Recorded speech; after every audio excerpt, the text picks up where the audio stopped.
എന്താണ് ആശുപത്രിയിലായത് എന്ന് പറയണമെന്നുണ്ടെങ്കിൽ ഞാൻ കുറച്ച് പിന്നിലേക്കുള്ള കാര്യങ്ങൾ പറയണം. അപ്പോൾ തീർച്ചയായിട്ടും എനിക്ക് എൻ്റെ ആദ്യ ഭർത്താവിനെ പറ്റി പറയേണ്ടതായിട്ട് വരും. പിന്നീട് ചോദിക്കരുത് എന്തിനാണ് ഇപ്പോൾ അയാളെ വലിച്ച് ഇങ്ങോട്ടേക്ക് കൊണ്ടിടുന്നതെന്ന്. കാരണം ഇപ്പോൾ പുള്ളി നിരന്തരമായിട്ട് എന്നെയും വിളിക്കാറുണ്ട്, കുഞ്ഞാവേനെ വിളിക്കാറുണ്ട്. അപ്പോൾ ചിലർക്ക് ചോദിക്കും, നിങ്ങൾക്ക് നമ്പർ ബ്ലോക്ക് ചെയ്തുകൂടെ? നീ എത്ര നമ്പർ ബ്ലോക്ക് ചെയ്യും? ഏതൊക്കെ നമ്പർ നമ്മൾ ബ്ലോക്ക് ചെയ്യും? നമ്മുടെ നമ്പർ മാറണം.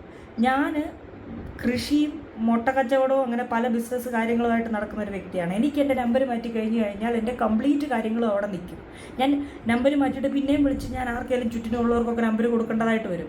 പിന്നെയും ചുറ്റിനുമുള്ള ആരുടെയിലുമൊക്കെ കയ്യിൽ നിന്ന് ഇങ്ങരുടെ കയ്യിലേക്ക് ഈ നമ്പർ എത്തും. നമ്മുടെ വീടിനടുത്തുള്ള ആൾക്കാരായിട്ടൊക്കെ കോൺടാക്റ്റ് ഉണ്ട്. അവിടുന്ന് എവിടുന്നെങ്കിലുമൊക്കെ ഈ നമ്പർ പോകും. മാത്രമല്ല ആദ്യകാലം തൊട്ടേ കുഞ്ഞാവയ്ക്ക് ഒരു ഫോൺ നമ്പറേ ഉള്ളൂ. എന്തിന് എൻ്റെ ഈ ഒരു കാരണം കൊണ്ട് കുഞ്ഞാവ് ആ ഫോൺ നമ്പർ മാറ്റണം? അതിൻ്റെ ആവശ്യമില്ലല്ലോ. അതുകൊണ്ട് ഏതൊക്കെ നമ്പറിൽ നിന്ന് പുള്ളി വിളിക്കുന്നോ ആ നമ്പരൊക്കെ നമ്മൾ ബ്ലോക്ക് ചെയ്തു. പുള്ളിയുടെ നമ്പർ 1 2 3 4 5 എന്നും പറഞ്ഞ് ഇങ്ങനെ സേവ് ചെയ്യുക, ബ്ലോക്ക് ചെയ്യുക. ഇത് തന്നെയാണ് നമ്മുടെ പരിപാടി. ഏതൊക്കെയോ നമ്പറിൽ നിന്നാണ് നമ്മളെ വിളിക്കുന്നത്. അതുകൊണ്ട് ഇങ്ങനെ ഓരോ തവണ കോൾ വന്നു വലിയ കാര്യത്തിൽ ഞാൻ കണ്ടൊരു കമൻറ്റ് കണ്ടു, അയാൾ വിളിക്കുന്നെങ്കിൽ നിങ്ങൾക്ക് ആ നമ്പർ അങ്ങ് ബ്ലോക്ക് ചെയ്താൽ പോരെ, പ്രശ്നം തീർന്നില്ലേന്ന്. അങ്ങനെ തീരുന്നൊരു പ്രശ്നമാണ് നമ്മൾ തീർത്തിട്ടുണ്ടാകത്തില്ലേ? പിന്നെ എനിക്കിപ്പോൾ പുള്ളീനെ പറ്റി പറയേണ്ടതായിട്ട് വരുന്നത് എൻ്റെ അസുഖകാര്യം, അല്ലെങ്കിൽ ഞാനിപ്പോൾ അനുഭവിക്കുന്ന സിറ്റുവേഷൻ, അല്ലെങ്കിൽ ഞാൻ അനുഭവിച്ച് അതിൽ നിന്നും കരകയറിയ സിറ്റുവേഷനെ പറ്റി പറയണമെന്നുണ്ടെങ്കിൽ ഞാൻ കുറച്ച് പുറകോട്ട് പോവാണ്ട് എനിക്ക് വേറെ വഴിയില്ല.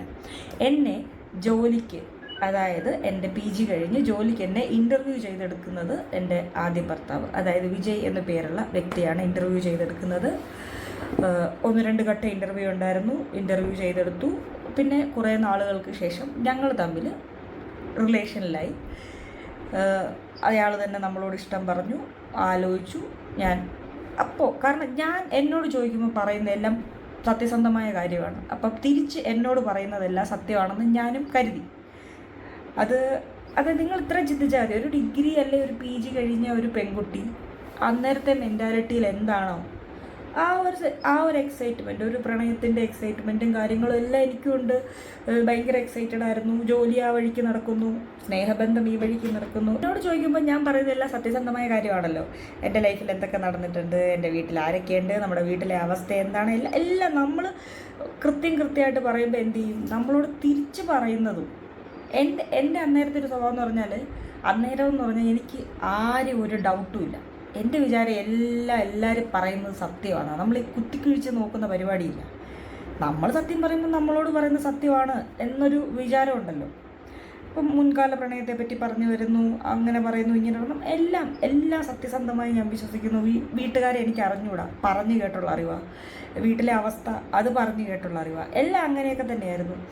അങ്ങനെ കുറച്ച് നാൾ കഴിഞ്ഞപ്പോൾ തൊട്ട് ആളുടെ യഥാർത്ഥ സ്വഭാവം ഇങ്ങനെ പുറത്തു വന്നു തുടങ്ങി. അതായത് ഒരു ടോക്സിക് റിലേഷൻ എന്ന് നമ്മൾ പറയില്ലേ, നമ്മൾ ആരുടെടുത്തും മിണ്ടാൻ പാടില്ല, അങ്ങനെ വരാൻ പാടില്ല, ഇങ്ങനെ ഒരുങ്ങാൻ പാടില്ല, അങ്ങനെ സംസാരിക്കാൻ പാടില്ല. ഞാനാണെങ്കിൽ നല്ലോണം വർത്തമാനം പറയും. പിന്നെ ഞാൻ വർത്തമാനം അങ്ങ് ഒതുക്കി. എനിക്കറിയാം ഞാൻ ഈ പറയുമ്പോൾ ഇതേ അവസ്ഥയെ കൂടെ പോകുന്ന ഒരുപാട് പെൺകുട്ടികളുണ്ട്. ഞാൻ ആദ്യം തന്നെ പറഞ്ഞോട്ടെ, ടോക്സിക് ഇതേപോലെ അനുഭവിക്കുന്ന ആൺകുട്ടികളും ഉണ്ടാവും. നല്ല രീതിയിൽ പൊസസീവായ പെൺകുട്ടികളാണ് ജീവിതത്തിൽ വരുന്നതെങ്കിൽ വളരെ കഷ്ടപ്പെടുന്ന ആൺകുട്ടികളുണ്ട്. അതെനിക്ക് നേരിട്ട് അറിയാവുന്നവരുമുണ്ട്. ഞാൻ ആണുങ്ങളെ സപ്പോർട്ട് ചെയ്തില്ല എന്ന് പറയരുത്. ഞാൻ പറയുന്ന എൻ്റെ അനുഭവമാണ്. അപ്പോൾ എനിക്കറിയാവുന്ന കാര്യം മാത്രമേ എനിക്ക് പറയാൻ പറ്റുള്ളൂ. അങ്ങനെ കുറച്ച് ദിവസം കഴിഞ്ഞപ്പോഴത്തേക്ക് അപ്രതീക്ഷിതമായി പുള്ളി എന്നെ ഉപദ്രവിച്ചു എന്ന് പറഞ്ഞാൽ എങ്ങനെ പറഞ്ഞാൽ വെച്ചാൽ ഞാൻ ആകെ അങ്ങ് ഷോക്കായിപ്പോയി. കാരണം വീട്ടിൽ നിന്നും നമ്മളിങ്ങനെ തല്ലേണ്ട അവസ്ഥയോ കാര്യമൊന്നും വന്നില്ല, ഒരു കാരണമില്ലാണ്ട് ഉപദ്രവിച്ചു. അപ്പോൾ ഒരു സ്റ്റാർട്ടിങ് പുള്ളിക്ക് കിട്ടിയല്ലോ. പിന്നെ എല്ലാ കാര്യത്തിലും ഉപദ്രവമായി. എനിക്ക് ഇട്ടെറിഞ്ഞ് പോകാൻ പറ്റില്ല. അതായത് ഇപ്പോൾ പലർക്കും തോന്നും, നിങ്ങൾ എന്താ പിന്നെ അന്നേരം കളഞ്ഞാൽ പോരായിരുന്നു, അന്നേരം അങ്ങ് വേണ്ടാന്ന് വെച്ചപ്പോൾ. എനിക്കതിനുള്ള ധൈര്യവും ഇല്ലായിരുന്നു. എനിക്കൊരു തരം സഹതാപമായിരുന്നു. പിന്നെ എനിക്ക് ഒന്നെന്ന് പറഞ്ഞാൽ നമ്മൾ ആത്മാർത്ഥമായിട്ട് ഒരാളെ സ്നേഹിച്ചു കഴിഞ്ഞാൽ എത്രയ്ക്കാന്ന് പറഞ്ഞാൽ എന്ത് പറയും, ഇവർ ഈ ടോക്സിക് റിലേഷൻ്റെ ഒരു പ്രധാന പ്രശ്നം എന്ന് പറഞ്ഞാൽ ഇവർ ഉപദ്രവിക്കും, വായി തോന്നി എല്ലാം പറയും. കുറേ കഴിയുമ്പോൾ ഉണ്ടല്ലോ കരഞ്ഞു കാല് പിടിക്കുക, മാപ്പ് പറയുക, ഇങ്ങനെയുള്ള സംഭവം ഉണ്ടാവും. നമ്മൾ അതിൽ വീണു പോകും. എല്ലാവരും അങ്ങനെയാണെന്നല്ല പറഞ്ഞത്, ഞാൻ അങ്ങനെയായിരുന്നു. എനിക്ക് സഹതാപമായിരുന്നു. കാരണം പുള്ളിക്ക് അവർ 3 ആൺകുട്ടികളാണ്. മറ്റ് 2 ബ്രദേഴ്സ് പുറത്ത് സെറ്റിലായി. പിന്നെയുള്ള അമ്മയാണ് നാട്ടിൽ. പുള്ളിയോട് ഈ ബ്രദേഴ്സൊന്നും മിണ്ടില്ല, അവർ തമ്മിൽ എന്തൊക്കെയോ ഇഷ്യൂ കാര്യങ്ങൾ ഇങ്ങനെയൊക്കെ പറഞ്ഞപ്പോൾ വേറെ റിലേറ്റീവ്സുമായിട്ടൊന്നും ഒരു ഇതുമില്ല, ഫ്രണ്ട്സുമായിട്ടൊന്നുമില്ല. അപ്പോൾ ആൾ ഒറ്റയാണ്. അപ്പം ഞാനും കൂടെ പോയി കഴിഞ്ഞാൽ പുള്ളി തനിച്ചായി പോവുമല്ലോ എന്നുള്ള എൻ്റെ ഒരു സഹതാപം, അതാണ് എന്നെ കൂടുതലും എന്നെ പുള്ളിയുടെ കൂടെ പിടിച്ചു നിർത്തിയത്. അങ്ങനെ ഇരിക്കെ ഒരു ദിവസം എന്ത് പറ്റിയെന്ന് പറഞ്ഞാൽ, ഞാൻ എന്തോ ഫുഡിൻ്റെ ഇറിറ്റേഷൻ വന്നിട്ട് ഞാൻ ഛർദ്ദിച്ചിട്ട് നേരെ തറയിലങ്ങ് തല കറങ്ങി വീഴുമ്പോൾ ഞാനും അയാൾ മാത്രമേ ഉള്ളൂ. ഇയാൾ എന്ത് ചെയ്ത് തല കറങ്ങി വീഴുക, എന്നെ ഒരുപാടങ്ങ് തൊഴിച്ചു, കാലുവെച്ച് തൊഴിച്ച് ചവിട്ടി. എനിക്ക് ഇത് കട്ട് ചെയ്ത് എടുക്കാൻ പറ്റുന്നുള്ളൂ. അപ്പോൾ അങ്ങനെ തല ഇറങ്ങി വീണു, ഛർദ്ദിച്ചു. എന്നെ നല്ലപോലെ ഒരു ദിവസം ചവിട്ടി അങ്ങ് ശരിയാക്കി, ചവിട്ടി ഭിത്തിക്കങ്ങ് ചേർത്ത് വയറ്റിലും മേത്തും ഒക്കെ കുറേ അങ്ങ് ചവിട്ടി. എന്നിട്ട് അപ്പോൾ എനിക്ക് മേൽ മൊത്തം ചതവും വേദനയൊക്കെ ആയി. അപ്പം എന്ത് ചെയ്തു എന്ന് വെച്ചാൽ, ഞാൻ പിന്നെ വർക്ക് ചെയ്യണമല്ലോ, സ്കൂളിൽ പോകണമല്ലോ, ലീവ് എടുത്തിരിക്കാൻ പറ്റൂലല്ലോ.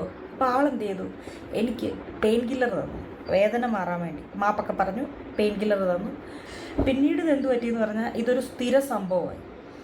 ഉപദ്രവിക്കും, മാപ്പ് പറയും, പെയിൻ കില്ലർ തരും, ഞാനിത് കഴിക്കും. പിന്നീട് എന്ത് പറ്റിയെന്ന് പറഞ്ഞാൽ, ഇതൊരു തരം അഡിക്ഷനാണോ എന്താണെന്ന് എനിക്ക് അറിഞ്ഞൂടാ. എനിക്ക് അതായത് എന്നും ശരീരവേദന, എന്നും ഈ പെയിൻ കില്ലർ തന്നെ, ഇത് തന്നെ സംഭവം. അങ്ങനെ ഇത് ഒരു 1-2 ദിവസമല്ല, വർഷങ്ങളോളമായിട്ട് ഇതിങ്ങനെ തുടരുകയാണ്. പിന്നെ നമുക്ക് ഒരു പെയിൻ കില്ലർ കഴിച്ചാൽ പറ്റാണ്ടായി, 2 എണ്ണമായാൽ പറ്റാണ്ടായി. അത് വല്ലാത്തൊരു തരം സ്വഭാവമായത്. അപ്പോൾ പലർക്കും നോക്കുമ്പോൾ തോന്നും ഞാനാണ് പുള്ളിയെ ഉപേക്ഷിച്ചതെന്ന്. പക്ഷെ അങ്ങനെയല്ല, പുള്ളിയാണ് എന്നെ ഉപേക്ഷിച്ചത്. അതായത് പുള്ളീനെ പലതവണ ഡി അഡിക്ഷൻ സെൻറ്ററിൽ കൊണ്ടുപോയി കഴിഞ്ഞ് ഏകദേശം ലാസ്റ്റ് സമയമായപ്പോഴത്തേക്ക്, ഞങ്ങൾ പിരിയുന്നത് 2023-ലാണ്. അതിന് കുറച്ച് നാൾ മുന്നേ ഞാൻ അറിയുന്നു ഇദ്ദേഹം എന്നിൽ നിന്നും വലിയൊരു കാര്യം മറച്ചു വെച്ചിരുന്നു എന്ന്. അതായത് എനിക്കതിപ്പോൾ എങ്ങനെ പറയണമെന്ന് അറിയത്തില്ല. ഒരുപക്ഷെ ഞാനത് പറയുമ്പം വേറെ രീതിയിലെത്തുമോ, അതോ ഇതിനിടയ്ക്കുള്ള കുറേ കാര്യങ്ങൾ ഞാൻ മറച്ചു വെച്ചു. അപ്പോൾ നിങ്ങൾ ഓർത്തോണം, വർഷങ്ങളായിട്ട് ഞാൻ പെയിൻ കില്ലറിന് ഒരു അടിമയായി എന്ന് തന്നെ പറയാം. എനിക്ക് ചെറിയ ചെറിയ കാര്യങ്ങൾക്ക് പോലും, അല്ല രാവിലെ എണീറ്റ് കഴിഞ്ഞ് കുറച്ച് കഴിയുമ്പോഴത്തേക്ക് എനിക്ക് ശരീരം മുഴുവൻ വേദനയെടുക്കും. എനിക്ക് പെയിൻ കില്ലർ കഴിക്കാൻ ഇല്ലാണ്ട് പറ്റില്ല. എനിക്ക് ഏതെങ്കിലുമൊക്കെ പെയിൻ കില്ലർ കഴിക്കേണ്ടി വരും. അത് എങ്ങനെ എത്രയെന്നൊന്നും പറയാൻ പറ്റാത്ത അവസ്ഥയിൽ മാറിക്കൊണ്ടേയിരിക്കുകയാണ് ഞാൻ. അതിനിടയ്ക്കാണ് ഇയാൾ പിന്നെയും മദ്യപാനം, ഞാൻ ഡി അഡിക്ഷൻ സെൻറ്ററിൽ കൊണ്ടുപോകുന്നു, ഞാൻ കൂടെ നിൽക്കുന്നു, തിരിച്ചു കൊണ്ടിരുന്നു, ഇങ്ങനെയൊക്കെ വരുന്നു.